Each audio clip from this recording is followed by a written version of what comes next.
Um majestoso Boeing 777 rolando por uma taxiway em um grande aeroporto não é exatamente uma novidade, mas em breve você pode ver um com um novo recurso. Ele estará taxiando com as pontas das asas dobradas. Então, assim que entrar na pista e se preparar para a decolagem, essas pontas se desdobrarão e mostrarão o novo 777 em toda a sua glória. Este é o Boeing 777X, o capítulo mais novo de uma história que começou com um revolucionário bimotor a jato que silenciosamente começou a substituir os antigos trijatos e quadrijatos. E como o capítulo da versão original de passageiros do 777 terminou recentemente, achei apropriado contar a sua história. O Boeing 777 se tornou, após sua introdução, basicamente a aeronave padrão para voos de longa distância vista em aeroportos como Londres, LAX, JFK e até mesmo em alguns aeroportos menores. Ele foi tão bem sucedido que praticamente encerrou o reinado da Rainha dos Céus, o poderoso Boeing 747. E como se isso não bastasse, o 777 também abriu novas rotas e reduziu o custo de voar. Então, como ele conseguiu isso? E o que o novo 777X, com suas asas mais sofisticadas, aerodinâmica mais inteligente e motores ainda mais absurdamente grandes, pode acrescentar a essa mistura? Bem, já fizemos vários vídeos neste canal analisando os problemas e atrasos do 777X da Boeing. Então não foi tão surpreendente assim que a Bloomberg e outros veículos de notícias anunciaram no início de outubro que o 777X agora está enfrentando ainda mais atrasos? Agora, a Boeing realmente parece estar colocando as coisas em ordem novamente ultimamente. Mas mesmo antes desse último anúncio, já sabíamos que a Boeing provavelmente não conseguiria certificar esse novo avião antes do final de 2025. O que a notícia de outubro acrescentou foi que mesmo que o 777X finalmente seja certificado em 2026, as entregas para as companhias aéreas provavelmente ainda não começarão antes de 2027. Possivelmente, só na segunda metade de 2027, de acordo com alguns analistas. E esses atrasos são realmente uma pena, porque tiram um pouco do brilho de um projeto de aeronave que realmente não é tão valorizado quanto deveria ser. Então vamos juntos agora voltar no tempo para o final dos anos 80. A Boeing estava fabricando o Boeing 737, 747, 757 e 767, mas essa linha tinha uma lacuna óbvia, que a Boeing na verdade já havia falhado em preencher uma vez. O Boeing 767 podia cruzar o Atlântico Norte e conectar grandes centros aeroportuários com cidades menores, mas ele realmente não conseguia cruzar distâncias muito grandes. Já no alcance maior, o poderoso Boeing 747 podia voar basicamente qualquer rota e transportar uma quantidade enorme de passageiros entre grandes centros aeroportuários. Mas ele também custava uma fortuna para operar. Então as companhias aéreas queriam algo para preencher o espaço entre o 767 e o 747, um avião com alcance para fazer as mesmas rotas que a Rainha dos Céus conseguia, mas talvez um pouco menor, para cobrir rotas com um pouco menos de demanda. A Boeing, primeiro, tentou usar um 747 menor, o 747 Special Performance, já citado em vídeo anterior. Era uma versão reduzida dos 747-100 e 747-200, feita para rotas longas com menor demanda. Mas essa aeronave ainda tinha os problemas associados ao uso de 4 motores, o que significava que sua economia realmente não fazia sentido na maioria das rotas. Assim, ela continuou sendo uma aeronave de nicho. Agora, o que a Boeing realmente precisava era de algo revolucionário. Por um tempo, cogitaram equipar o futuro 777 com 3 motores, em layout parecido ao do Douglas DC-10 ou MD-11. Mas isso, felizmente, não foi muito longe.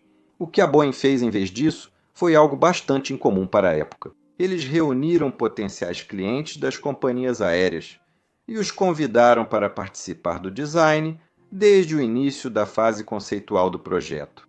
United, ANA, British Airways, Lufthansa e mais algumas outras receberam o convite. E acontece que eles tinham muito a dizer. Para deixar claro, isso não era um tipo de grupo focal. Não, a Boeing estava pedindo sugestões reais de design, e a estratégia fazia parte do mesmo tipo de atitude de colaboração que a empresa tinha com seus funcionários naquela época. Uma Boeing bem diferente da empresa que passamos a conhecer mais recentemente. Logo ficou claro que as companhias aéreas não queriam um jato de 4 ou 3 motores. Elas queriam o que Boeing e Airbus já haviam mostrado com o Boeing 767 e o Airbus A300, um jato bimotor maior. Com cerca de 300 assentos, transporta carga substancial no porão, e que também seria capaz de cruzar oceanos com a mesma confiança de um jato quadrimotor. E também era necessário que o novo avião coubesse nos portões menores já existentes. Agora, a Boeing pegou todos esses requisitos e simplesmente seguiu em frente com eles. Desde o início, o 777 foi considerado um projeto novo, então tudo nele seria construído do zero, e por isso incluiria muitas inovações. Por exemplo, foi o primeiro avião comercial a ser projetado inteiramente em um computador, o que permitiu às equipes montar o avião em uma tela de computador. Assim, é possível corrigir problemas meses ou anos antes de alguém trabalhar em uma chapa de metal real. Transferimos o conhecimento do projetista de aviões para uma inteligência artificial que equilibra todos esses objetivos. Algum dia, provavelmente seguiremos para esse objetivo. Também seria a primeira aeronave totalmente FBW da Boeing, uma tecnologia que adicionava proteções de voo que eles nunca tinham visto ou tido antes. E ainda mais crucialmente, a Boeing também trabalhou com os órgãos reguladores para ampliar as regras do ETS, operações estendidas, ou padrões de desempenho de operações estendidas com 2 motores, que restringiam por quanto tempo aviões bimotor podiam voar afastados de um aeroporto, ou seja, afastados da Terra. Já mencionei operações estendidas antes, mas o 777 foi o primeiro a entrar em serviço com aprovação operações estendidas de 3 horas. Uma mudança realmente enorme na indústria. Pela primeira vez, um bimotor a jato podia fazer uma viagem tranquila, conectando cidades através dos oceanos. E as implicações disso foram grandes, como veremos em breve. O primeiro Boeing 777 saiu do hangar em 9 de abril de 1994, em uma cerimônia espetacular. Graças aos novos computadores e ferramentas de design da Boeing, aquele protótipo já se aproximava de um avião comercial de produção. 2 meses depois, em 12 de junho, o bimotor decolou para seu voo inaugural, iniciando o trabalho essencial de testes, sem glamour. Testes de flutter, stall, simulação de pane de motor, procedimentos e ventos cruzados. Caixa após caixa foi marcada rapidamente, sem grandes contratempos registrados. A certificação da FAA e de outras autoridades veio na primavera seguinte, assim como o cliente de lançamento, a United recebeu seu primeiro Boeing 777-200 novinho em 15 de maio de 1995. O intervalo entre as primeiras conversas com as companhias aéreas e a entrega inicial foi de pouco mais de 5 anos, um prazo absolutamente impensável nos dias de hoje. E a propósito, a United ainda opera até hoje o primeiro 777, novembro 774 Uniforme Alpha. De qualquer forma, não houve muita autopromoção após esse avião entrar em serviço. Apenas um widebody indo trabalhar. Mas o cronograma de desenvolvimento incrível ainda era importante porque contava uma história relevante. Apresentação, primeiro voo, certificação, entrada em serviço e uma entrega pontual de uma nova promessa ousada. A Boeing era uma empresa a ser considerada. O modelo logo virou padrão em viagens longas, e após mostrar seu valor, a Boeing agiu rapidamente. Eles logo formaram uma família em torno desse novo conceito. Primeiro, vieram mais combustível e assentos. O 200 alcance, estendido modelo de alcance estendido, trouxe o alcance extra que as companhias aéreas queriam. E depois, a variante alongada 300 também adicionou capacidade extra para rotas principais realmente movimentadas. Depois, veio a virada que mudou as frotas, o Boeing 777-300 alcance estendido. Ele contava com motores novos e ainda mais eficientes, além de um peso bruto disponível ainda maior. O primeiro 77-7200 não era grande, nem tinha alcance para substituir totalmente os Boeing 747, mas o 300 alcance, estendido agora, quase atendia ao que a maioria dos operadores de 747 precisava. Assim, esse avião poderia substituir os Jumbo no mesmo local, operando de forma mais econômica diariamente. Rotas antes dominadas pelos 747, como Los Angeles-Sydney ou Londres-Mumbai, agora são as principais para esse novo e potente bimotor. E para rotas ainda mais longas, a Boeing logo também introduziu em breve o 200LR, ou Long Range, que eles chamaram de Worldliner. Esse jato permitiria às companhias aéreas criar rotas longas e diretas, quebrando recordes como Atlanta-Joanesburgo ou Auckland-Doha. Agora, o 200LR não foi o modelo mais vendido da Boeing, mas serviu de base para a segunda carreira do 777, menos glamurosa, o transporte de carga. Para deixar claro, mesmo uma variante de passageiros do 777 poderia ser carregada com carga no porão altamente lucrativa, sem precisar fazer qualquer sacrifício em relação ao alcance. Por isso, esses jatos muitas vezes transportavam muitos contêineres no porão e ainda cumpriam o consumo de combustível prometido. Isso fez com que pares de cidades antimarginais se tornassem rotas comerciais permanentes para as companhias aéreas. Exatamente o tipo de versatilidade que as companhias aéreas adoram. Com a chegada do cargueiro 777, empresas como a FedEx usaram seu alcance e eficiência para criar uma esteira intercontinental noturna. Para companhias aéreas que operavam passageiros e cargas, toda na família 777 exigia só uma habilitação de tipo para pilotos, uma cadeia de manutenção e peças sobressalentes, além de 2 fontes de receita. Assim, ele dominou o mercado de voos de longa distância apenas por fazer os números fecharem sem nenhum drama.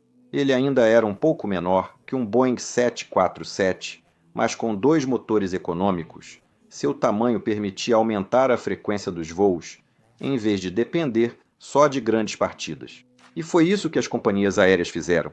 Até nas rotas mais lucrativas, a British Airways trocou um Jumbo para Nova York por vários 777, cruzando o Atlântico diariamente. A Air France fez o mesmo, saindo de Paris para Washington, D.C. Isso significava os mesmos portões e equipamentos, mas mais opções aos passageiros e receita mais estável para a companhia aérea. A economia era inegável e, fundamentalmente, o tamanho da aeronave significava que a equação entre rota e tarifa também funcionava na temporada de inverno, que é relativamente lenta, e não apenas nas férias de verão. Por isso, a Cathay Pacific escolheu o 777, 300 alcance estendido nas rotas de Hong Kong para Nova York e Toronto, por exemplo. Além disso, o tamanho e a economia do 777 permitiram rotas entre destinos ainda menores. De repente, cidades como Phoenix, Glasgow ou Shenzhen, que não eram grandes hubs globais, podiam justificar voos diretos de longa distância, sem precisar torcer por lotação máxima na alta temporada. Isso significava que mais pontos no mapa podiam, de repente, ser conectados diretamente, sem paradas à meia-noite pelo caminho. Antes, muitos aviões de nova geração não cumpriram suas promessas iniciais, mas o 777 realmente estava fazendo tudo o que a Boeing havia prometido, como seus índices de confiabilidade e de despacho logo mostraram claramente. Além disso, os pilotos claramente adoravam como essa aeronave voava, o que é muito importante. Os passageiros também gostavam dela. No início, 9 assentos por fileira na classe econômica era padrão. Hoje, 10 assentos em configuração 343 se tornou mais comum, pelo menos para as companhias aéreas. Mesmo assim, segundo relatos, o Boeing 777 era silencioso, confortável e proporcionava um voo agradável, ideal para longos voos de 12 horas. E se juntarmos tudo isso, você vai entender por que essa aeronave acabou definindo muitas companhias aéreas, mas talvez uma companhia aérea em particular. Voltamos então ao modelo mais novo, o 777X, e ao seu principal cliente, a Emirates. Até hoje, o trem de pouso alto motores grandes e pontas de asa inclinada dos 777-300 alcance, estendido alinhados, caracterizam o Aeroporto Internacional de Dubai.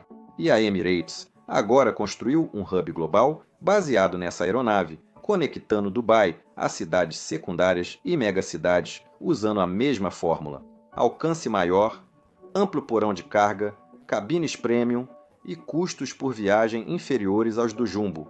Agora, é claro, a Emirates também gosta do Airbus A380 e eles têm a malha para fazer esse avião funcionar também. Com o 777-300ER, é possível adicionar mais voos para vários destinos quando a grande capacidade do Airbus A380 não é necessária. Mas algo que fique entre o 777-300ER e o Airbus A380 em tamanho provavelmente não faria mal, certo? Além disso, apesar do seu sucesso, ainda existem algumas companhias aéreas que continuaram voando com o 747 muito depois da maioria dos operadores terem desistido dele, pelo menos para uso de passageiros. E, portanto, a Boeing se viu diante de um desafio interessante: substituir os poucos 747 restantes por um 777 ainda maior e substituir a frota existente de 777, que agora começa a envelhecer um pouco. Isso é uma tarefa difícil para um projeto de aeronave tão bem sucedido e, sinceramente, ainda bastante novo. O que eles criaram foi o 777X.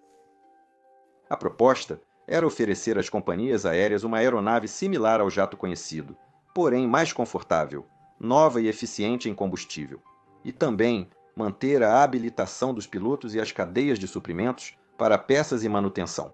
Basicamente, uma transição sem complicações, em outras palavras. O Boeing 777X é uma versão atualizada, com novas asas e motores. A asa é muito leve e, graças às pontas dobráveis, ela alcança uma razão de aspecto muito maior, o que ajuda a reduzir o arrasto.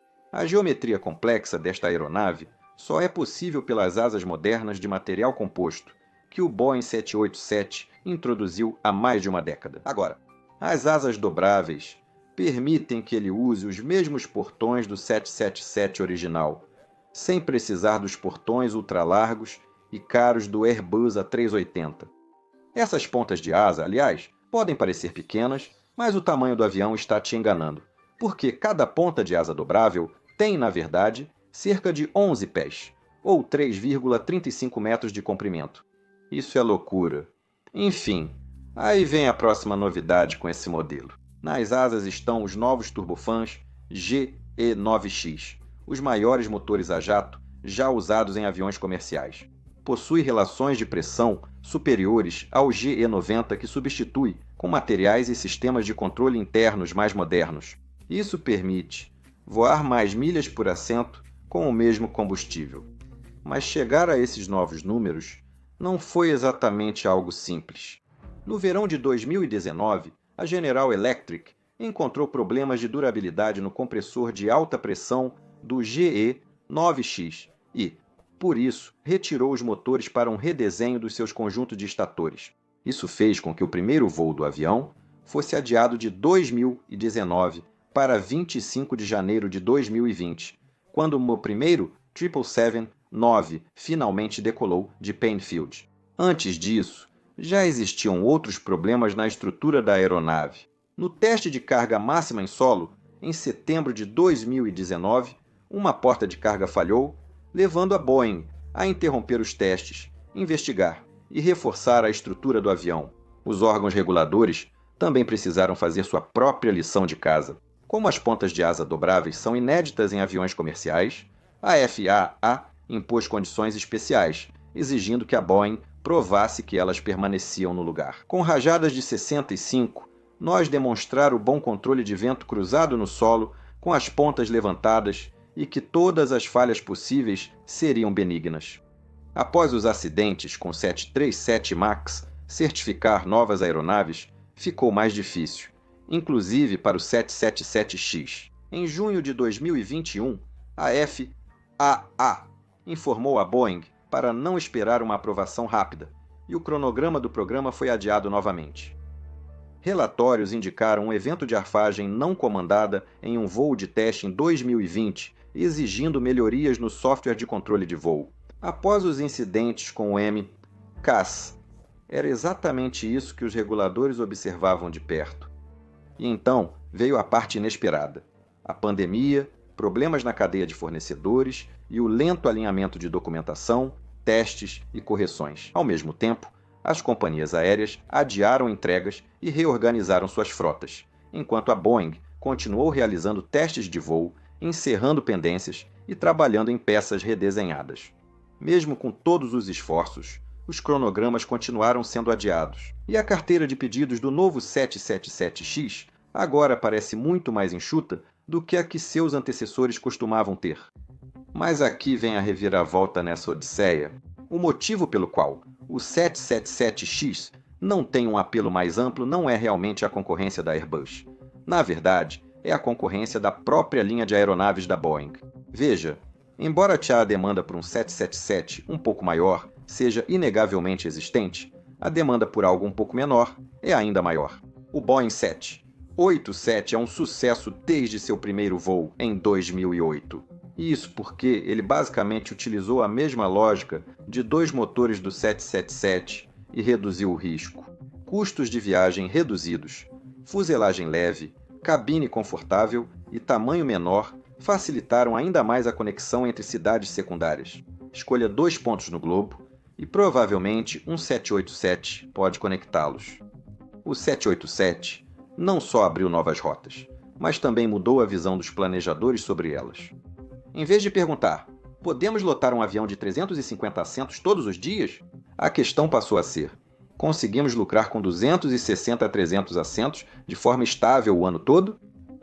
Novamente, é a parte do ano todo que as pessoas costumam esquecer. Isso é visível nos planos de frota. O 777-200 foi impactado quando o 7879 entrou nessas missões, oferecendo melhor consumo de combustível e custos de viagem menores. Isso permitiu que as companhias aéreas começassem lentamente a enviar aqueles 777s menores para o deserto. Mesmo em rotas onde um 777 funcionaria cheio, o 787 fechava as contas com menos passageiros. E é por isso que você vai encontrar o Dreamliner usando as cores das companhias tradicionais e também das startups. Todo mundo gosta de um avião que permite dizer sim a um mercado de longa distância sem precisar apostar tudo nele. E agora, a Airbus está, claro, fazendo exatamente o mesmo com o Airbus A350. Então, onde isso deixa o 777X? Na verdade, exatamente onde ele foi planejado desde o início. As rotas principais, que exigem de 380 a 420 assentos e carga real, em aeroportos como Dubai, onde slots são ouro, e aumentar a frequência não é a resposta, mas o crescimento diário dos voos de longa distância, das cidades secundárias, das rotas de nicho, das variações sazonais. Bem, agora esse é o território do 787. Então, para resumir aqui, o 777 original não venceu pelo espetáculo. Ele venceu pela matemática e confiabilidade, algo que o 787 também está fazendo agora. Ele chegou, realizou voos longos sem problemas, transportou carga real sem hesitar e permitiu horários eficientes para as companhias aéreas. O 777X herdou esse papel. Sua trajetória até agora foi um tanto conturbada. Se cumprir o prometido, deve ser a solução para rotas principais com assentos lotados e poucos slots. E eu realmente espero que sim, porque é uma aeronave fantástica, que realmente remete aos verdadeiros dias de glória da Boeing. O que você acha? O 777X será um sucesso? Conte nos comentários. Junte-se à minha equipe no Patreon, escaneando este QR Code para me enviar suas opiniões. E também nos ajude a criar esse tipo de vídeo. Meu nome é Peter Hornfeld e você está assistindo Mentor Now. Tenha um dia absolutamente fantástico e nos vemos na próxima. Tchau, tchau.